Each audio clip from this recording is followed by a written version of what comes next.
Now we are able to discuss it. We bring it up. I mean, we are not perfect people, okay? That is what we should know.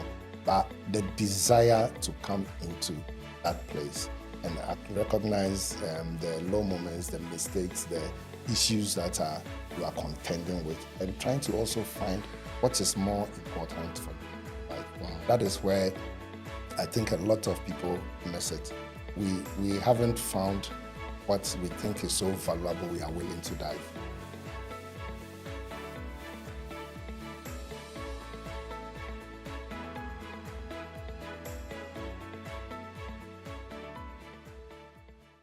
Hi, guys. So it's me, the teacher, here again. We are bringing you something very refreshing and something very new. You've been following me for some time now. We've been giving a bit of coaching for parents, trying to guide your children to give them a better perspective and an understanding about life. Today, it all takes a different turn. We are going to start interviewing parents, teachers, stakeholders, children to really get their mindset about what it means to do life. This is one conversation that you should really pay attention to. This is one conversation that is going to be wholesome, that is going to be nerve-wracking. It will cause you to think a lot about your parenting journey as a parent. Today, I have a very good friend of mine and a big brother who is joining me to have this conversation.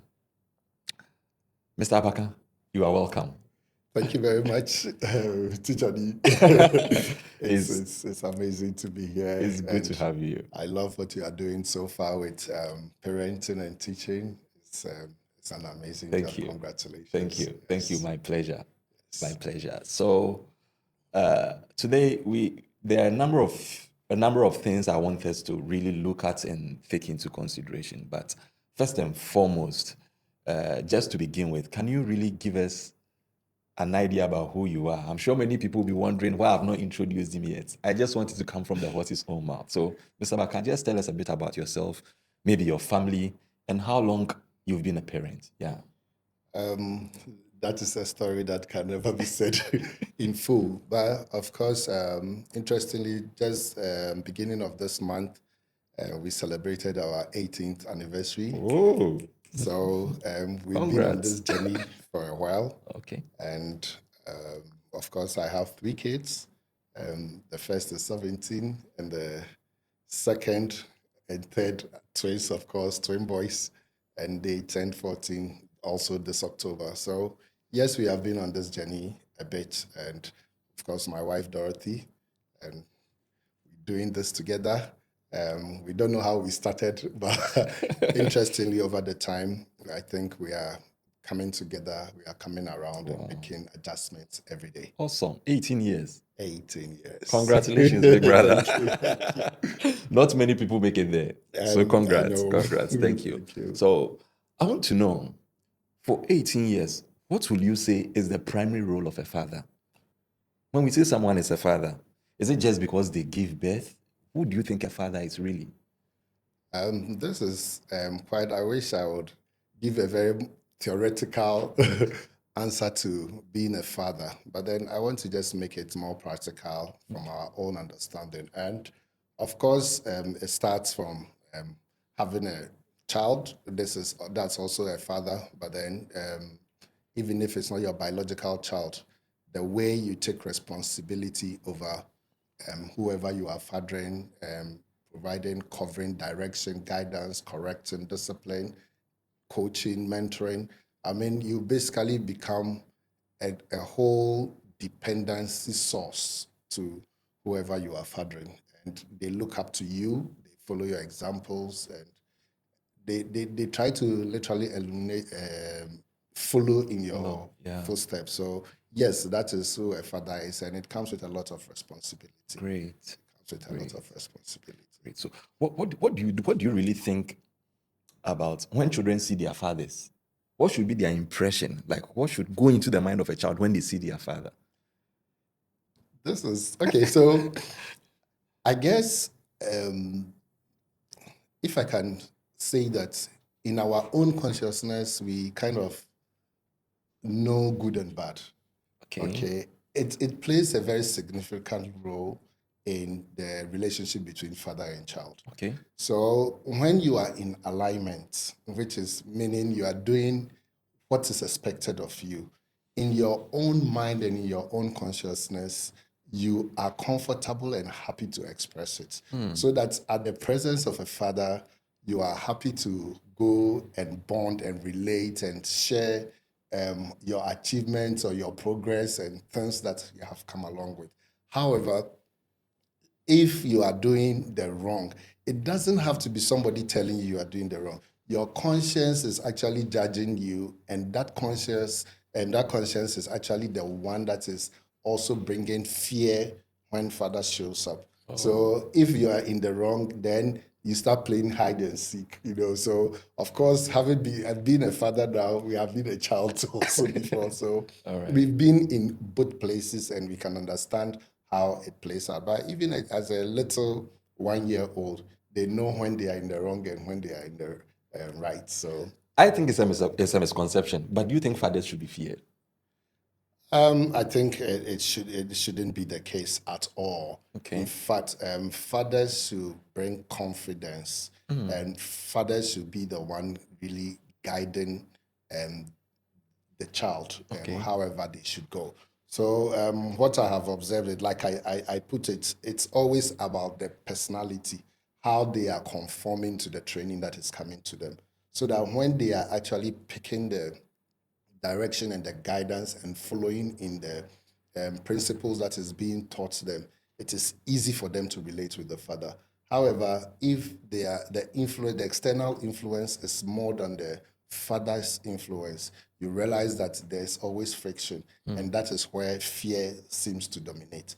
And it also brings back a lot of responsibility to the father to see how he's able to bring a balance, so that you should know that, well, there's something going wrong. You have to be more intentional about the relationship and see where you can make those corrections. So yes, that is. You talked about balance, really. So usually in the home, you realize that there are situations that can happen. Then the children will tend to maybe go into the mother's direction. And it sort of creates sort of a confusion between what the mother wants for the child and what the father really wants for the child. Maybe practically over 18 years, I'm sure you may have experienced a few ones of them. Bring some to light and let's see if we can we can play around. Yes. So I would say that out of 80 years, the first 10 years, I would say this is a home of Rolling Stone. Okay, so we are not really conscious about anything. We are not intentional about anything. We're just going through the mill, hoping that things will work out. I mean, some of us haven't had the perfect example anyway. Having been brought up by a single mother, so it is very new to me in the first place. So yes, we will have to learn along the way. But what brought the difference was when I started getting serious with my spiritual life, and I started studying scriptures. It brought a new perspective, and I actually had my wife come along with me, and we literally dragged all the kids into this perspective, because we realized that everything is coming and going. I mean, what is the profit in life? And we needed to come into that place where we are working with true understanding, and what is valuable and what is not, and what is passing and what will be consistent with us. So we started bringing a balance. And whilst we put in that effort, in my home today, I think we are literally on the same page. So there is nowhere you are going to be escaping to the mother that's, okay, I don't like this, because basically I think we have a template we want to follow. There are things we want to see in our kids. We want them to do things by themselves. We encourage them to explore the things that we know they are able to do within their own capacities. And we are guiding them, we provide them the support, and however it's possible. So yes, they cannot hide. We are on the same page and we are working at it together. I'm still interested. This experience you are talking about, how did it begin for you? First, as the man of the house, because it looks like it started with you, then the whole family caught up to it. So maybe let me ask a pre-question. Do you think that it is really, really important that the father is able to catch on an experience to be able to bring the whole family along. That's number one.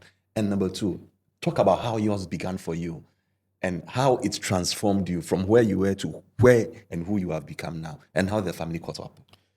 I would say the father role is the role of leadership Okay. with a lot more responsibility. Okay. And if the father is not sitting up and taking that responsibility and allowing the wife or the woman to lead, what is happening is that there's going to be an imbalance. And when there's imbalance, because the natural covering should be coming from the man. Okay. Of course, in the early days, I would say, quote unquote, my wife was more religious and she did her best with everything. I mean, of course, she will pray, she will do all the stuff that she has to do, watching over the kids. But then I had an experience that has lived with me forever. And interestingly, it wasn't even in church. Okay. So I go for a function and I think Mr. Japan, Kama Health, Okay. CEO, chairman, he is talking and he was just sharing a few things about the power of the mind. And as I followed that conversation, I just felt something inside me desiring more and I needed more information. I was now trying to be more conscious about the things I think about and the things that I do. Wow. And I realized that for a long time, I was just flowing with thoughts that just appeared, and we believe we control our thoughts, but of course we do not. Ideas come and you just move along with them. But then I started to become very conscious about my thoughts, and I started seeking knowledge. I started seeking wisdom. And with everything that I was exposed to, I found a lot of wisdom in scriptures. And as I found that, I was able to bring the family along because now I had specific principles that I could communicate, and there is support and we can see the wisdom in it. And as much as we may resist wisdom when it is shared, and we know deep inside of us that this is superior. Wow. So I have seen in instances where people will say that even the Bible says so, even when they don't believe in the Bible, even when they are not. You see, there is something innate that tells you that this is still superior. So even the Bible says, by your Bible say that. Once they know, it means they themselves have put it in the place of authority. That's true. So that is what I found. And when that caught along, I mean, it was easy to bring everybody along because I was literally living it. Wow. Wow. So I started studying scriptures through the night. I was praying through the night. I was engaged, and everything that I thought I used to love, I had lost interest in. Wow. So going out late, watching football, engaging in different things, I mean, there was absolutely no pleasure in it. And I had to, I found new, of course, I love to cook. So cooking became my hobby. And cooking is right in the house and you can get everybody involved, trying new recipes and the like. And that was how everybody came together. And we listened to messages, we playing conscious music or spiritual music. I mean, a lot of the Deuces and the Nathaniel Bassis and the Oranges have been a blessing to our generation, and that is how our life has been going so far. Wow. Yes. We'll digress a bit. Viewers, if you are watching, this is a very interesting conversation. You have to click on the like and subscribe button and follow us on all our socials. Thank you very much. Mr. Baka, this is quite a very interesting conversation we are having, but I really want to ask, you started this journey of studying scriptures, praying in the night and all. What did you find? Let's say maybe one or two things in scripture that did you find or chance on that you realize that, wow, if I keep at this, if I keep following this, my whole family will be where I want them to be? This is a really tough one. I mean, inside out, there is too much wisdom to talk about. But personally, I think in my very early times and engagement with scripture, Hosea 4:6 was strong to me. Okay. For lack of knowledge, my people perish. Wow. For lack of knowledge, my people perish. And it is as simple as it is. It still has a lot of deep stuff hidden in. So that in your place of comfort, when you think you're actually living and you are enjoying life and we should let you be, you can actually come into another state and you realize that, I was actually foolish then enjoying these things. And it's my practical experience because the things I thought I loved, like I just said a moment ago, I realized that I was wasting my time. I was being foolish. And it's just new knowledge that I got. And so the entirety has opened different things to me. But I believe that, in fact, in individuals, personal our viewers, you can just go retrospective, things that you did in the past and which you are not doing again, and try to see whether you were wise about them or not. And had I known, it's always at last, they always say. And it's always the new knowledge that exposes the old one and the vulnerabilities. And that was there. That's an amazing answer. In retrospect, let me see. How do you really think a father who is maybe at stage A, living a life that's, it's not so there, it's just average. How can such a father take his life from that stage to a stage where they know that, no, I'm now doing what I'm supposed to do. I'm now leading my home. I'm now getting my family all along. You can give us sort of a roadmap for what you think a father can do too. Yes. So, of course, I always like to use that fact that in my first 10 years, I was a rolling stone. So, in a rolling stone, in a banking environment and having to relate with different things, I mean, we like to party, we go to the nightclub, we are just all over the place and doing what we like. In that space, you realize that selfishness is what is reigning. So you just show up in the house. Probably you have paid some bills, maybe a few interactions here and there, but there is no plan for the home. You think, okay, kids have gone to school, lights are on, water is in, the car is full, then movements are going on. That should be fine. But then over time, when I started this journey, I realized that no, there is actually a purpose for all of us. And the children have come, they are already known. The Bible talks about he foreknew, he predestined, he called, he justified, he glorified. So that there is something already written. And as a father, you want to take that place where you can hold the hand of your kids and lead them to discover themselves. So that in all the things that they are exposed to, they are able to make choices that are consistent with their, for them to come into destiny. And basically, that is the conversations that we are trying to have. And some of the things that we want to be doing is that knowledge is key. We need to get the right books, right videos, the good conversations, conferences, things that will really bring direction. And we are all supposed to be learning. It's not only the kids. As father, I have to be learning. And of course, I follow my father in the Lord, Apostle Romeo Osai, and he gives me a bit of learning. I see how he relates with a lot of his sons, and I'm trying to learn from there. I read scriptures, I see who a father should be, and I'm trying to emulate that. So that is basically how we try to develop ourselves. We cannot guess it. It doesn't work like that. It's not guesswork. It's not a guesswork. Wow. That is the sad part. Do you think that is one of the reasons why many men are struggling in their homes? Of course, you will struggle. You will struggle if you are just hoping that things will happen. Things don't just happen. Things just don't just happen. And there is a lot of other external influences, even beyond the physical interactions. Wow. Life is very spiritual, and we whether we like it or not, we have to acknowledge that aspect as well. Nothing happens by chance. So yes, being deliberate, being conscious, and trying to find a roadmap. For example, somebody will say common sense. Okay. So conversations like common sense will tell you do this, do that, do that. Yes, common sense is there, but then what is the evidence that it has produced?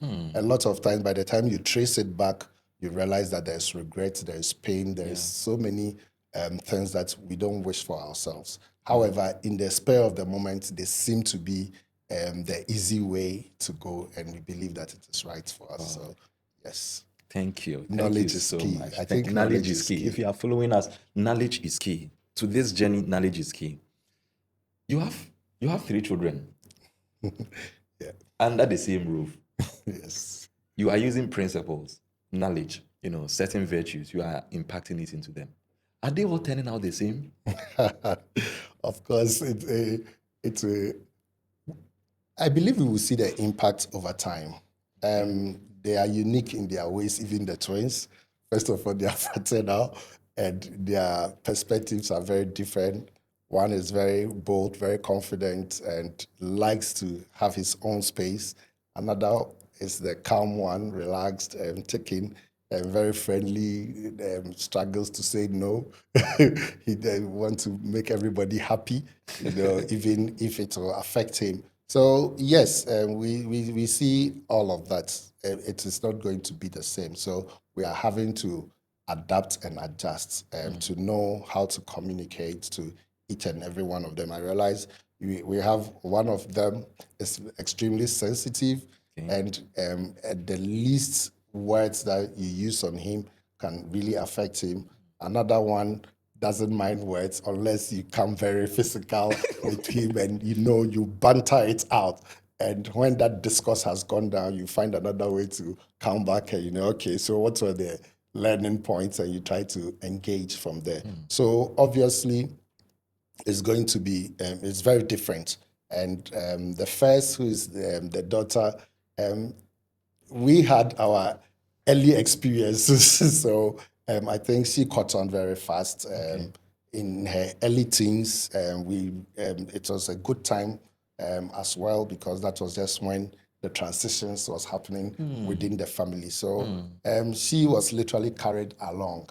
Wow. And we think that it's working for her because she has come to see the essence of the values that have been presented to her. And it shows even among her friends and her colleagues. networks and everything. So basically, we hope that they will all turn out in the right way because they are of their uniqueness. How do you discipline them? There's so much conversation going on in the world about discipline. Cane your child, don't cane your child, put them in the naughty corner. Here, people are bringing all sorts of things. You can give a clear scenario, maybe for the 3 of them. How do you discipline them? Discipline is actually a very difficult area in raising kids now. And now, even in the living outside Ghana, it is even more challenging because, of course, you are not expected to physically discipline them in terms of what we were used to by canes and, a bit of roughness, which I believe has its place, which is very firm. Okay. But at the moment, we try to do a lot more talk. We try to do a lot more engagement. We follow up. I think that is where the issues are. Kids will align as long as they know we don't say it and walk away.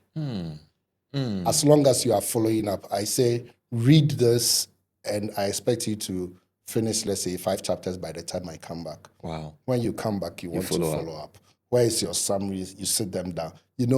That consistent follow-up is what brings the results now. So if you say it and you go, you don't do anything about it, by the time you can, they know. By the time you said it, they know nothing is going to come out of it. And that is what we have done. I mean, they go to school, they didn't submit homework, for example. You find out, you go to the school, you talk to the teachers. They know how uncomfortable it is to be in their space, and their friends will see, your parents came to see teacher, what is happening here? Homework. Exactly. So you have to be everywhere within their space. Of course, it doesn't mean that we don't give them their own time. They have their own time to do what they have to do. But then, yes, we have a timetable, and your free time, you can do what you have to do. But otherwise, you have to follow what we have put in place. Wow, that's amazing. That's a very, very unique perspective on discipline. So you really believe that every parent should have sort of a roadmap for how they have to discipline their children? I believe so. And I think, of course, it's also coming by age. Okay. So having teenagers at the moment, Manuela is 17, Ethan and Nathan is 14. You said. So at this point, they can communicate well. They understand the issues that we have to deal with on a daily basis. Okay. And we do everything together as a family, whether it's finances, we don't pretend maybe we have everything or this and that and that. We communicate, they know the situation with everything that is going on. So they are part of the everything and the discussions that we are having, and we don't necessarily have to keep anything private. And the intention is that they also learn very quickly so that they can go. So yes, depending on the age brackets that you are having to deal with, maybe you will need a different approach. But at adolescence, we this approach is working It's at working. the moment. Yes, It's working so for you. we are just continuing with that for now. It's working for you. Yeah. Fathers work a lot. They are always on the move, trying to feed family, trying to be out there to feed family. In 18 years, how have you survived it? I think it's partnership. It's partnership. It's not necessarily working a lot that is even going to bring all the returns anyway. You know, so you could be working very hard. In fact, somebody said, if hard work is all that pays, then the labor would have been the highest earner.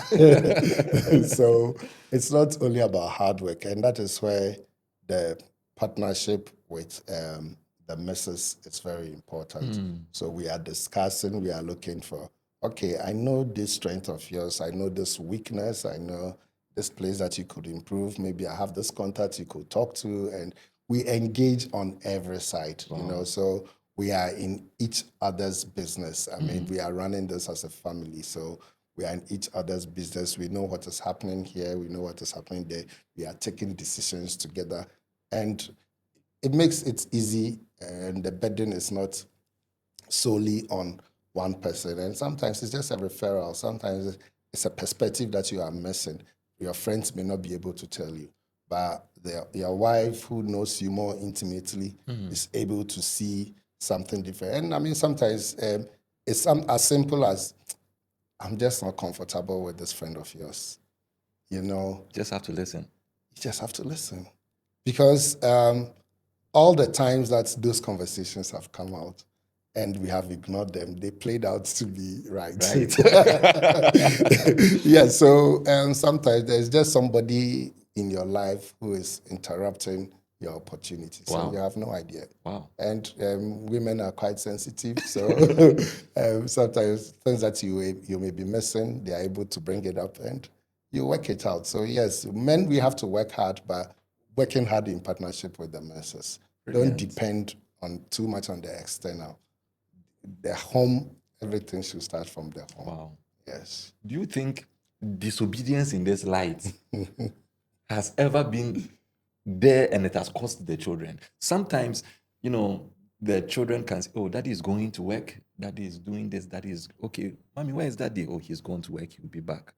But, you know, some sort of friction will exist, and the message would be like, this thing will cause the case. This thing you are doing will cause the case. This thing you are, because, you know, I even see a lot of fathers who go about saying that there are things that they shouldn't discuss with their wives. I mean, we are all on social media now. Let's do that, and maybe we'll come back to this. Do you think, as a man, as the father of the house, you should tell your wife everything? You know, everything that's happening in your life. It's very interesting. So in the past, I would say, oh, you shouldn't tell her, you should have private times. But like I told you a moment ago, once this journey started, it was so obvious I was in the wrong. New knowledge came in, and I realized that this is so wrong. So, in fact, things like phones and passwords and stuff like that. One situation we have in our home is that all the kids know our passwords, and we don't know each other's password. It's not because we haven't been told each other, but I don't remember my wife's password, and my wife doesn't remember my password. She needs something on my phone. She just call one of the kids, open daddy's phone for me if I'm not around. And she opened it and she has access to everything that she wants to do. So we don't hide anything. If you spoke to her and you thought, I wouldn't know, I would definitely find out. Because we discuss everything inside out. So personally, I don't know what you will be hiding that you should be keeping private. We share everything Wow. at home. Wow.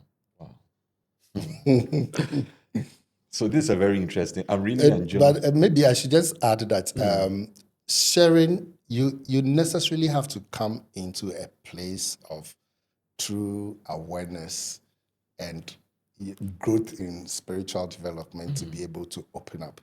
Because secrecy has its place in confining you. Wow. And you think it's a protection.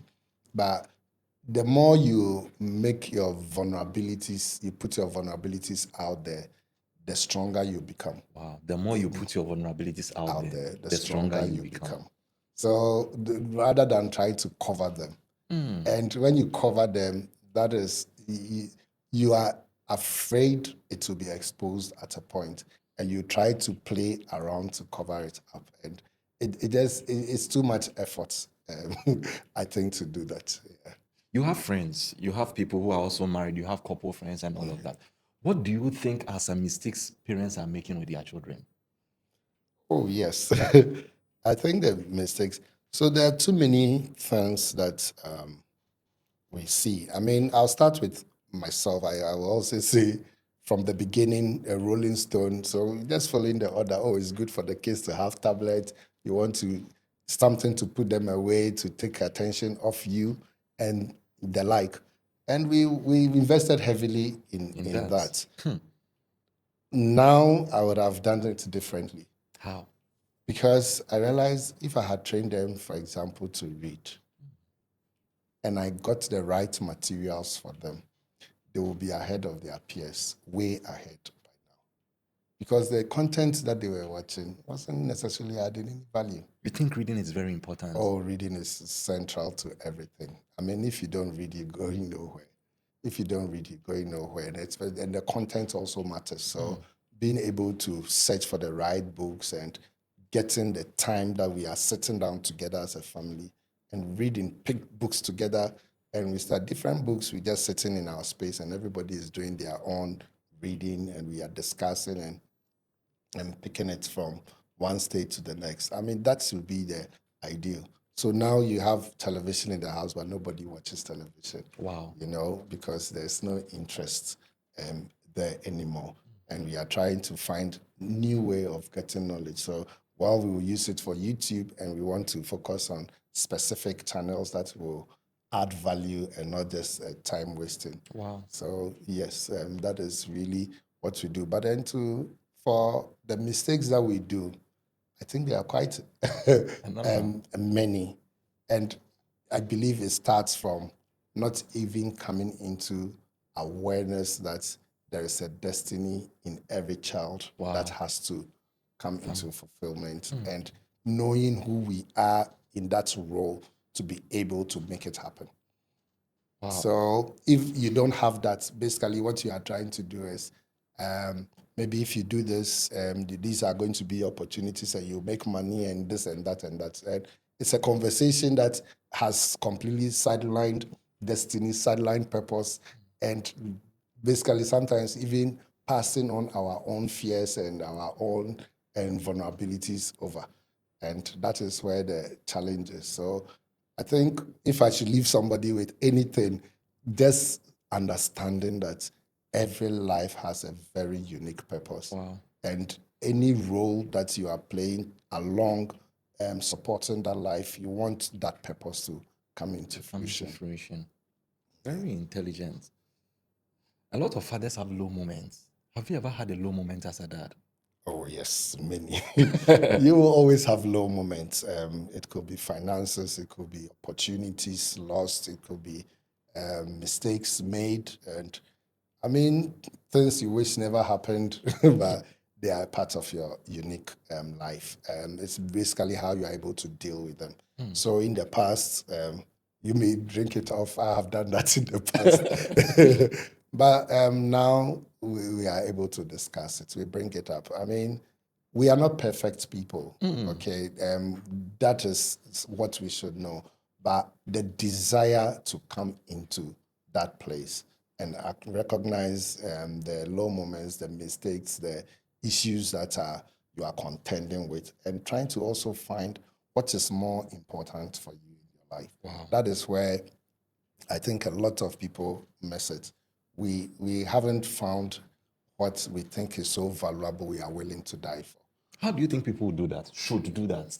Maybe you have found it. I think you have. So I remember in my early days, this thought came to me, and I was like, okay, let's say I'm the CEO of my organization, and I was taking home $100,000, for example, with everything else paid for. So my home, my cars, fees, everything. So I just have $100,000 cash on me to do anything else I wanted to do. Would that mean a perfect life for me?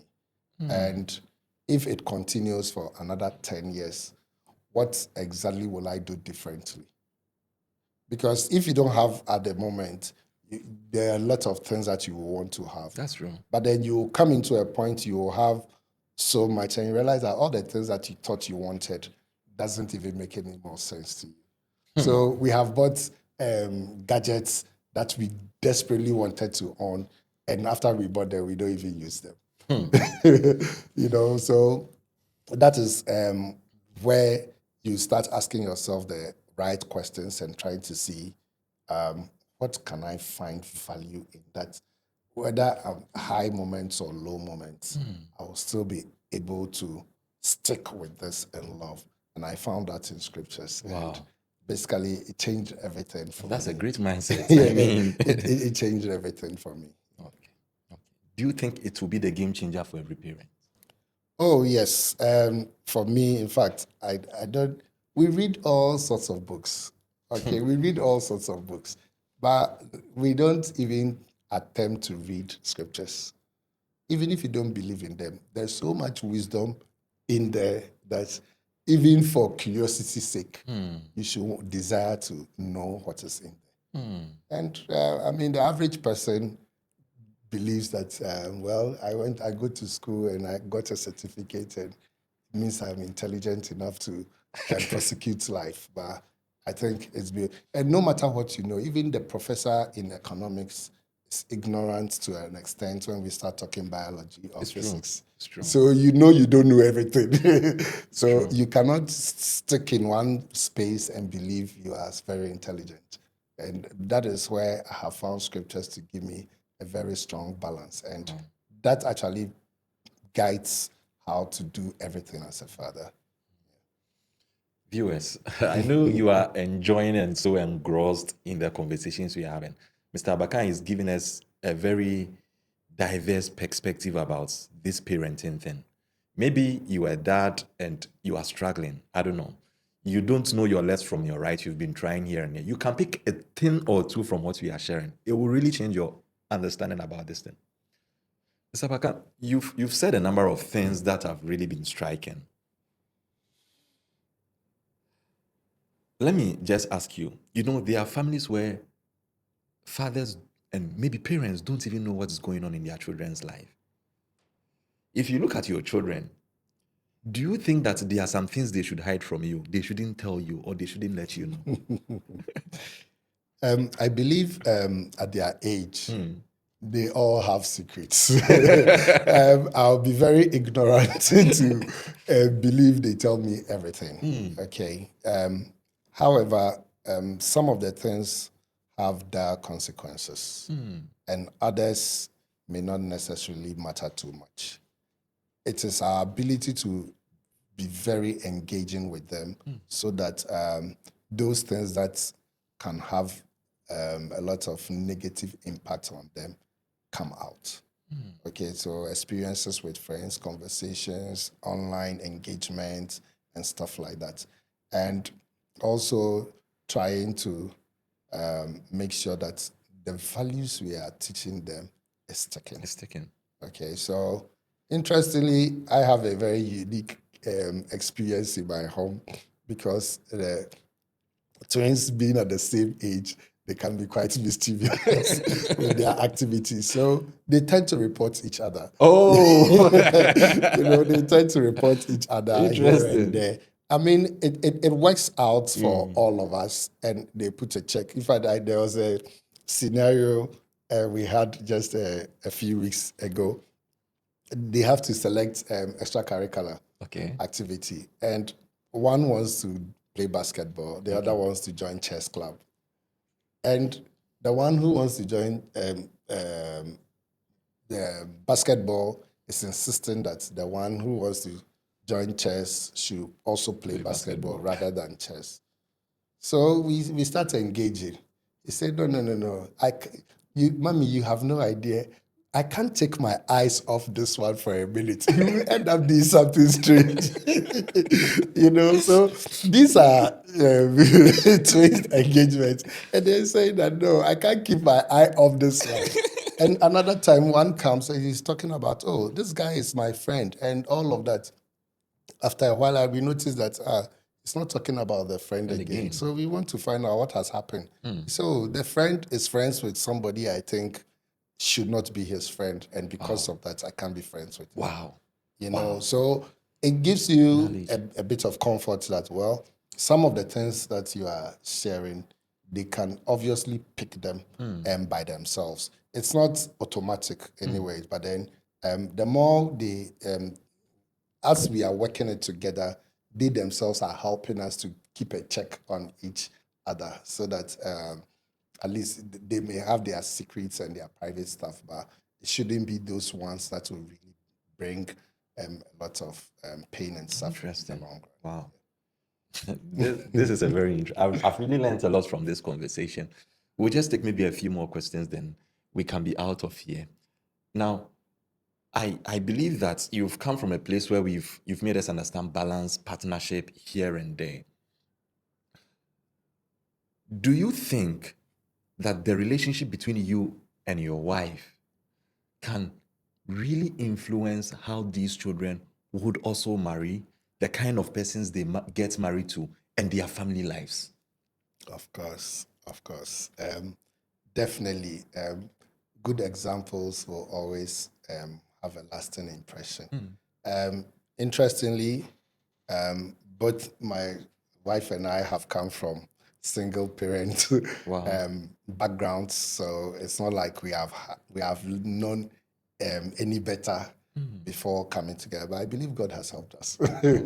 God has helped us. So, and we've also had the opportunity to be connected with quite some number of good examples that we could pick a few things here and there from. And somehow I've also had people come to me and they actually tell me, oh, we're admiring this from you and admiring that from you. Imagine. So, yes, it means it is possible for everybody. We just have to desire it first and come into that realization that there's nothing more beautiful than a bonding family. When you have a home that is bonded and is at peace, everything else is not interesting again.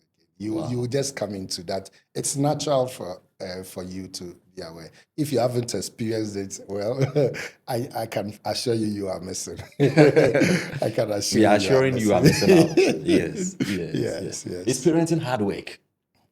Oh, yes, it is a lot of hard work and a lot of sacrifice. Wow. A lot of hard work. I mean, you still want to.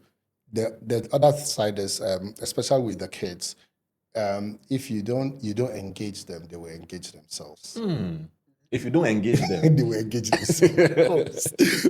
So the more effort you put in to be engaging with them, the better for you because you are able to exempt them from some areas that they would have engaged themselves. And that will mean putting down a lot of things and making those sacrifices. Wow. You want to drive them to, let's say, piano, you want to take them to the park, you want to take them to friends' programs. You want to take them to, different things every now and then. You want to go and look for maybe books. You want to just go for sightseeing. You have to put them in your plan. They should always be engaged. And I remember I was sharing somewhere before. We all believe kids spend more time in school than at home. But when I put the numbers together, it was actually not true. Wow. They spend more time in In their the house than in school. So that, let's say they are fully engaged in school and they come home and they are not engaged. It means that there's too much time Left for to- them to pick up habits and hobbies and things that may not necessarily lead them to their planned life. So yes, it's very a lot of hard work. It's a lot of hard work, yes, and a lot of A sacrifice. lot of sacrifice. Yes. There are families where, at a point, dad has to go and maybe do a PhD, do a master's, job transfers. You know, have you ever found yourself in a situation where you had to be away from the family for some time? And did you think it's affected the family in any way? Yes, I think between 2013, 2014, Okay. we had that kind of arrangement for about a year and a half. Okay. And of course, that was still the days of Rolling Stone. So I wouldn't say, I may not necessarily fully dissect the impact. Sure. But from where I sit today, that kind of arrangement I can really already, I've been away from the family for barely 3 weeks, and I'm in a hurry to go back. I'm in a hurry to go back. So I can imagine if you have to be away for longer, and there's an influence that is missing. No matter, it can be done to a point, but it's not going to be an easy one. Wow. It's not going to be an easy one. So personally, and it also depends on personalities. I know families who somehow have this very disciplined young children, and it's easy to work with them. Okay, but like I said, we all have different situations and scenarios. And in my personal case, we need everybody around. I have a wife who pays attention to details. She will follow and make sure every T is crossed and every I is dotted. Yes. So she's doing the follow-ups. I am able to bring a more firm instruction and make sure that everybody is doing what they have to do. So, and they understand that, if mommy makes a threat, she says an empty threat. The kids already know. But then in another situation, the kids have their own understanding. So yes, in my unique case, it will be a challenge. Wow. Wow.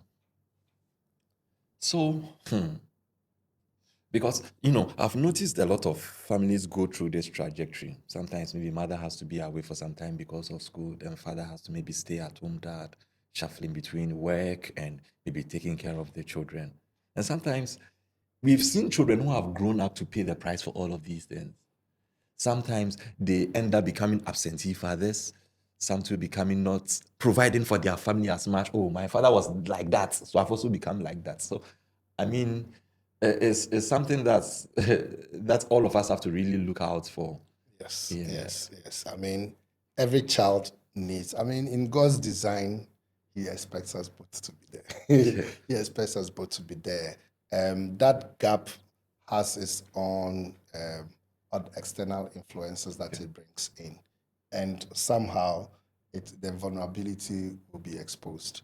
So if it is possible, I will always recommend we stay together. I've seen a lot of families in very close relationship have been destroyed because of this separations, having to maybe pursue higher education or job opportunity, and one person in another place and all of that. So yes, it has impact on the relationship itself as well as directly on the kids.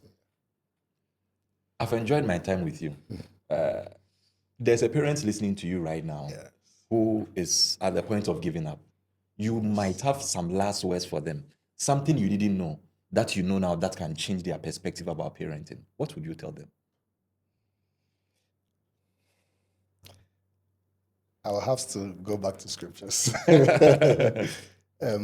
Ecclesiastes 1 has something that talks about the sun rises from the east, sets at the west, only to go back and start all over again. It's just a cycle. It's the same cycle for the wind. Generations come and generations go. We never know what is going to happen next. Okay, so at the end of the day, you realize that we can either stay in the loop and also show up and just go away, or we seek wisdom that will make us stand out. And I found that wisdom in scriptures.